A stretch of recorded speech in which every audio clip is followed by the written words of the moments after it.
बात करें सॉफ्टवेयर की कि कितने टाइप्स के सॉफ्टवेयर होते हैं, बेसिकली हम लोग जब भी सिस्टम यूज करते हैं, मोबाइल यूज करते हैं या कोई भी डिजिटल डिवाइस यूज करते हैं, तो उसमें कोई ना कोई सॉफ्टवेयर होता है और उस सॉफ्टवेयर की हेल्प से हम उस सिस्टम से कम्युनिकेट कर पाते हैं। तो बेसिकली अगर नीड की बात करें,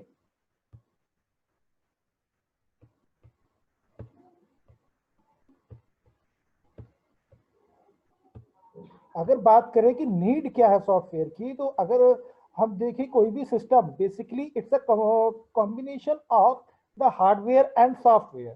fine, the hardware means the part of the system और मोबाइल और computer any device, the part of the system we can touch and feel. अगर किसी सिस्टम के पार्ट्स को हम टच कर पाते हैं और फील कर पाते हैं, दैट इज अ hardware.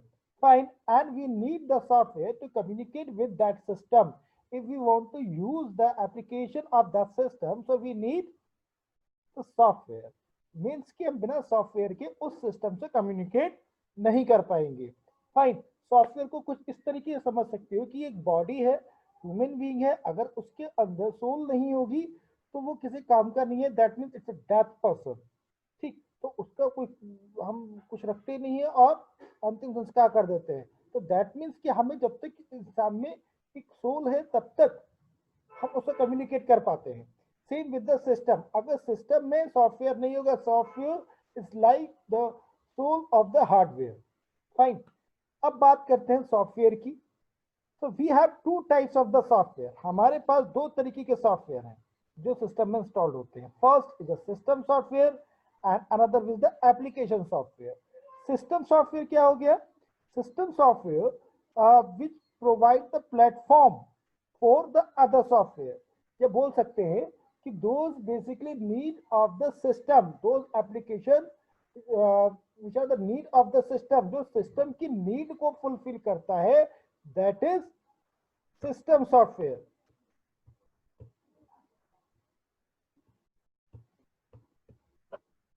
तो अगर सिस्टम सॉफ्टवेयर की बात करें तो सिस्टम सॉफ्टवेयर वो सॉफ्टवेयर हो गए जो किसी सिस्टम की रिक्वायरमेंट को, उसकी नीड को फुलफिल करते हैं।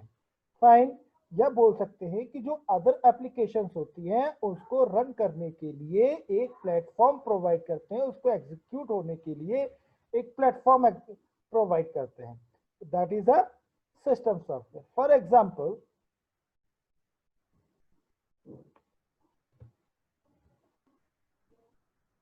फॉर एग्जाम्पल हम कह सकते हैं विंडो या बोल सकते हैं एंड्रॉइड। तो एंड्रॉइड बेसिकली क्या है? एक ऑपरेटिंग सिस्टम है जो दूसरी और एप्लीकेशंस को प्लेटफॉर्म दे रहा है रन करने के लिए। फॉर एग्जांपल, हम व्हाट्सएप चलाते हैं एंड्रॉइड में, तो एंड्रॉइड बेसिकली एक प्लेटफॉर्म दे रहा है व्हाट्सएप को एग्जीक्यूट होने के लिए। हमें एमएस वर्ड यूज करना है, तो operating system that means the window XP, window 10, window 8, ये सब उस एमएस वर्ड को एक प्लेटफॉर्म दे रहे हैं एग्जीक्यूट करने के लिए। Basically we can say the system software fulfil the need of the system and provide the platform for other application. Fine, for example Windows ले सकते हैं, और विंडोज बोलेंगे, विंडोज को हम बोलते हैं operating system. System drivers, antivirus. अब सिस्टम ड्राइवर क्या है? देखो, जब हम कोई डिवाइस सिस्टम में फर्स्ट टाइम अटैच करते हैं, फॉर एग्जांपल मेरे पास कंप्यूटर है और मुझे एक प्रिंटर खरीदना है, मैंने प्रिंटर लेकर आया नया और सिस्टम में अटैच किया। फर्स्ट टाइम जब मैं उसको अटैच करूंगा तो मुझे एक सॉफ्टवेयर इंस्टॉल करना पड़ेगा अपने सिस्टम में, जो सिस्टम को बताएगा कि ये एक प्रिंटर है, उसकी वर्किंग कैसे होनी है, बेसिकली वो किस तरीके से टास्क को परफॉर्म करेगा प्रिंटर। क्योंकि कंप्यूटर तो भाई एक मशीन है, उसको नहीं पता प्रिंटर क्या है, उसको बताना पड़ेगा कि प्रिंटर क्या है। तो सिस्टम ड्राइवर सॉफ्टवेयर होते हैं, वो सिस्टम को बताएंगे कि ये एक प्रिंटर है और इसकी पूरी वर्किंग किस तरीके से होनी है, यूजर किस तरीके से कमांड देगा, आप कमांड को किस तरीके से एक्सेप्ट करेंगे और उसको किस तरीके से आउटपुट देंगे। तो वो सारी चीजें जो सॉफ्टवेयर बताता है, that is a system driver. वो डिवाइस कोई भी हो सकती है, स्कैनर हो सकता है, प्रिंटर हो सकता है, इंटरनेट की डोंगल्स आते थे पहले, वो डोंगल्स भी उसके भी ड्राइवर्स होते थे कि फर्स्ट टाइम जब उसको इंस्टॉल करते थे या फर्स्ट टाइम अटैच करते थे तो सिस्टम में एक सॉफ्टवेयर रन होता था, that is a system software. Fine. Now the application software. So we can say the application software basically for fulfill the need of the user. जो user की needs को फुलफिल करेगा, that is the application software. For example we need the MS Office, so that is the application software. We need WhatsApp, that is the application software. We need VLC player, that is also application software. So we can say the application software basically fulfill the need of the user. अब फिर से थोड़ा revise कराता हूँ. System software हमारे पास दो तरीके के. First is a system software. System software क्या है? जो सिस्टम की नीड को फुलफिल करेगा और दूसरी एप्लीकेशंस को एक प्लेटफॉर्म देता है एग्जीक्यूट होने के लिए. Antivirus, system drivers, operating system. Application software क्या हो गया? एप्लीकेशन सॉफ्टवेयर वो हो गया जो यूजर की नीड्स को फुलफिल करेगा, एक प्रोग्राम बनाएगा और यूजर की नीड फुलफिल होनी चाहिए. For example MS word, WhatsApp, VLC player और भी बहुत सारे हैं. ठीक है, अब बात करते हैं कि बनते कैसे हैं. हमने तो सिर्फ एप्लीकेशन यूज की है ना, हम एमएस वर्ड को यूज करते हैं, हमने कोई बनाया नहीं है एप्लीकेशन. ठीक, जब भी बात आती है डेवलपमेंट की कि if I want to make my own software, कि मैं एक अपना खुद का सॉफ्टवेयर बनाना चाहता हूं, तो अब वो कैसे बनेगा? ठीक है, तो पहले हमें पता होना चाहिए कि सॉफ्टवेयर किस तरीके से बनता है, तब बनाएंगे. अब अगर किसी सॉफ्टवेयर की बात करें तो उसके 3 फेसेस होते हैं. It has 3 faces. First view, second logic, third database. View क्या हो गया? व्यू वो पोर्शन हो गया जो यूजर के सामने हम डिस्प्ले करते हैं. व्यू पोर्शन एक यूजर इंटरफेस हो गया जो हम यूजर के सामने रिप्रेजेंट करते हैं. इस समय ये आपको स्लाइड दिख रही है, दैट इज अ व्यू. हम एटीएम में जाते हैं, हम अपना कार्ड इंसर्ट करते हैं, उसके बाद जितनी भी इंस्ट्रक्शंस जो हमारे सामने डिस्प्ले होती है, that is a view. In short, we can say it is the user interface only. Fine. Second is the logic. View के अंदर सिर्फ वही पोर्शन होगा जो एक प्रोग्रामर, एक इंजीनियर किसी यूजर को शो करना चाहेगा. बस व्यू वो पोर्शन है जो एक प्रोग्रामर जो सॉफ्टवेयर बना रहा है वो यूजर के सामने सिर्फ डिस्प्ले करना चाहता है, दैट इज कॉल्ड व्यू. जितना डिस्प्ले करना चाहेगा वो व्यू है. फाइन. लॉजिक कि मैंने कार्ड इंसर्ट किया, व्यू के थ्रू मैंने अपना पासवर्ड एंटर करा, लेकिन वो पासवर्ड किस तरीके से चेक हो रहा है कि वो सही है गलत है. जब मैं मनी विड्रॉल कर रहा हूं तो किस तरीके से अंदर प्रोसेसिंग हो रही है, किस तरीके से वो मनी को काउंट कर रहा है, किस तरीके से वो मेरे बैंक में चेक कर रहा है कि सफिशिएंट फंड है या नहीं, और विड्रॉल करने से पहले उस अमाउंट को डिटेक्ट कर देता है मेरे मेन बैलेंस से. तो वो किस तरीके से हो रहा है, that is called the logic. ठीक, जो आपके ऑपरेशंस परफॉर्म हो रहा है this because of the logic, यानी कि उसको हम लॉजिक बोलेंगे. पहला हो गया व्यू, तो यूजर के सामने हमें इंफॉर्मेशन रखनी है या यूजर इंटरफेस बोल सकते हैं. सेकंड हो गया लॉजिक, जो बैकग्राउंड में ऑपरेशंस को परफॉर्म कर रहे हैं. And third one is the most important, that is a database. तो डेटाबेस क्या कर रहा है कि जो भी इंफॉर्मेशन है, जो भी डेटा है, उसको स्टोर कर रहा है. So this is the need of the database. Database is a place which is used to store data. अब बैंक का कोई डेटाबेस होगा जहां हमारी सारी इंफॉर्मेशन स्टोर्ड है. जब हम एटीएम से विड्रॉल करते हैं तो वो एटीएम उस डेटाबेस से कनेक्टेड होता है, वहां चेक करता है कि मेरा पासवर्ड ठीक है या नहीं. अगर मैं 5000 रुपीज विड्रॉल करना चाहता हूं तो इतना अमाउंट मेरे अकाउंट में है या नहीं, उस चीज को वो चेक करेगा. तो कहां से चेक कर रहा है? वो सारा इंफॉर्मेशन कहां स्टोर्ड है? डेटाबेस में. ठीक है, अब व्यू, लॉजिक और डेटाबेस, ये थोड़ा सा इसका एक्सप्लेनेशन था. ठीक, अब बेसिकली अगर बात करें तो डेटाबेस में तो हम डेटा स्टोर करते हैं.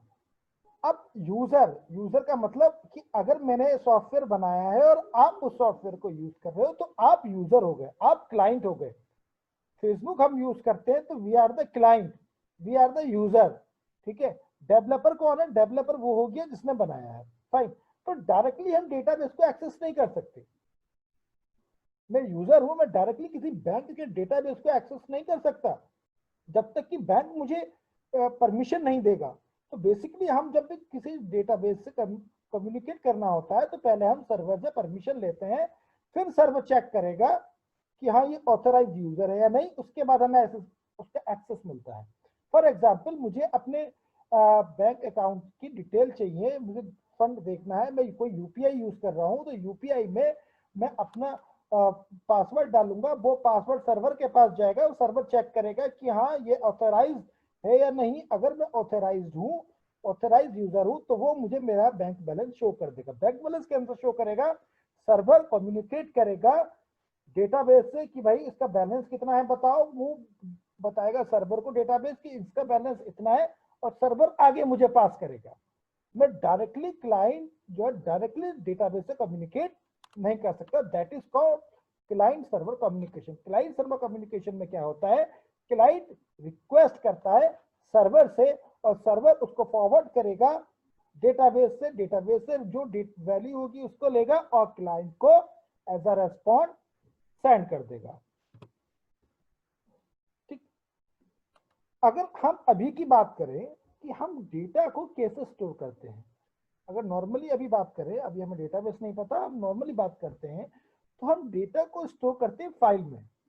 हम एक्सेल फाइल बना सकते हैं, हम वर्ड की फाइल बना सकते हैं, हम नोटपैड पे वैल्यू स्टोर कर सकते हैं। लेकिन उसमें प्रॉब्लम हो सकती है कि सपोज मैंने एक फाइल बनाई, फाइल में स्कूल के या मेरी क्लास के जितने स्टूडेंट्स हैं उन सबके नाम, उनकी पर्सनल इंफॉर्मेशन और एकेडमिक इंफॉर्मेशन मैंने एक फाइल में स्टोर कर रखा है। लेकिन प्रॉब्लम क्या होती है कि सडनली मेरा सिस्टम क्रैश हो गया, मेरा सिस्टम खराब हो गया, तो that means I lost my file, मेरा डेटा लॉस्ट हो चुका है, मुझे फिर से फाइल को क्रिएट करना पड़ेगा, पहली चीज। सेकंड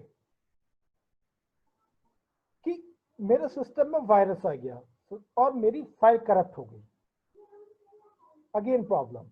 या फिर सारा डेटा मेरे पास लैपटॉप में है और कोई मुझसे पूछता है कि सर मुझे आपका लैपटॉप यूज करना है फॉर अ वाइल, मैंने कहा okay you can use my laptop. उसने मेरा लैपटॉप लिया, लेकिन सडनली उसने वो फाइल देखी और उसमें चेंजेस कर दिए या डेटा को डिलीट कर दिया, again I lost, that means security problem.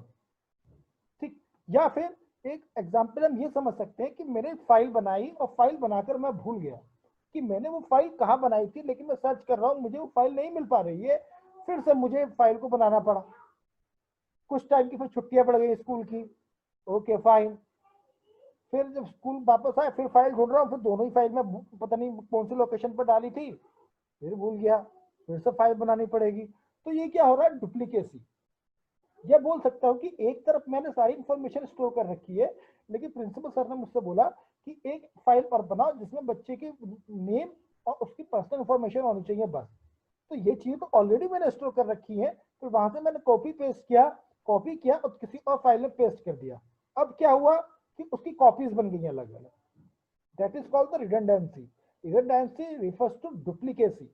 ठीक, पहला डिफिकल्ट, अगर हम डेटाबेस की बात, सॉरी फाइल की बात करें, तो डिफिकल्टीज है इसमें काफी। ठीक, अगर शेयर करने की बात है तो हम लिमिटेड डेटा शेयर कर सकते हैं। इंटीग्रिटी मीन्स होता है कि अलग अलग डेटा को एक साथ कंपाइल करना, एक साथ उसको कनेक्ट करना। फॉर एग्जाम्पल मेरे पास एक फाइल में बच्चे की पर्सनल इंफॉर्मेशन है, दूसरी फाइल में एकेडमिक इंफॉर्मेशन है। अगर मैं दोनों को इंटीग्रेट, दोनों को जोड़ना चाहता हूँ फाइल्स को, तो नहीं जोड़ सकता, मुझे कॉपी पेस्ट करना पड़ेगा। फाइन, सिक्योरिटी प्रॉब्लम क्या होगी कि कोई भी मेरे डेटा को चेंज कर सकता है, ये सिस्टम मेरा खराब हो गया, मैं डेटा मेरा खो जाएगा, या डेटा की कॉपीज बन रही है, that is called the redundancy. तो फाइल मैनेजमेंट सिस्टम, जो फाइल में हम डेटा सेव करते हैं, उसकी काफी सारे डिसएडवांटेज है, ये सब। फाइन, अब बात करते हैं डेटाबेस की। डेटाबेस क्या हो गया, database is like a place which store the data in a particular managed way. Database भी डेटा को स्टोर करता है, लेकिन उसको एक ऑर्गेनाइज वे में डेटा को स्टोर करेगा। फाइल ऑर्गेनाइज कैसे करेगा, देखो अगर मैं किसी डेटा को नॉर्मली सिर्फ एक पैराग्राफ के फॉर्म में स्टोर कर रहा हूं, तो वो प्रॉब्लम होगी उसको सर्च करने में। ठीक है, तो बेसिकली हम क्या करते हैं, डेटा को मैनेज करते हैं in the form of the rows and column, that is a table. कि जब भी हम किसी डेटा को स्टोर करते हैं तो टेबुलर फॉर्म में स्टोर करते हैं। अगर मैं ही आपसे बोलता हूं कि आप अपनी क्लास में बच्चों के नाम, उनके फादर्स नेम और उनका मोबाइल नंबर दो, तो आप उसके टेबुलर फॉर्म में देंगे कि फर्स्ट कॉलम में आप सीरियल नंबर, सेकंड कॉलम में name of the student, third column में father's name and the fourth column में आप उनका मोबाइल नंबर या कॉन्टैक्ट नंबर है वो आप मुझे प्रोवाइड करोगे। लेकिन आपने क्या करा, आपने उस डेटा को मैनेज किया टेबुलर फॉर्म में। Fine. So that is basically why we are making the data tables. Basically, we are going to make the tables to store the data for whenever we have the need, then we can search easily. ठीक है, हम tabular form में data को इसलिए store कर रहे हैं कि मैं ये कोई भी डेटा को इजिली सर्च कर पाए। मुझे पूरे पैराग्राफ की जरूरत नहीं हो, मुझे किसी एक बच्चे की इंफॉर्मेशन चाहिए, वैभव की इंफॉर्मेशन चाहिए, तो वैभव की इंफॉर्मेशन को मैं नेम वाले सेक्शन में देखूंगा कि वैभव का नाम क्या है, और वहां से मैं उसकी करस्पॉन्डेंस वैल्यू देखूंगा कि उनका फादर्स नेम क्या है, उनका कॉन्टेक्ट नंबर क्या है, उनका एड्रेस क्या है। फाइन। तो जब भी हम डेटा को स्टोर करते हैं तो टेबुलर फॉर्म में करेंगे। तो डेटाबेस में डेटा को टेबुलर फॉर्म में स्टोर करता है।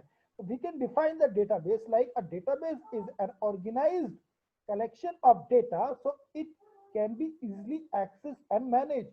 कि जब भी बात आती है मैनेज करने की, इजिली मैनेज कर सकते हैं, एक्सेस करने की, इजिली एक्सेस कर सकते हैं।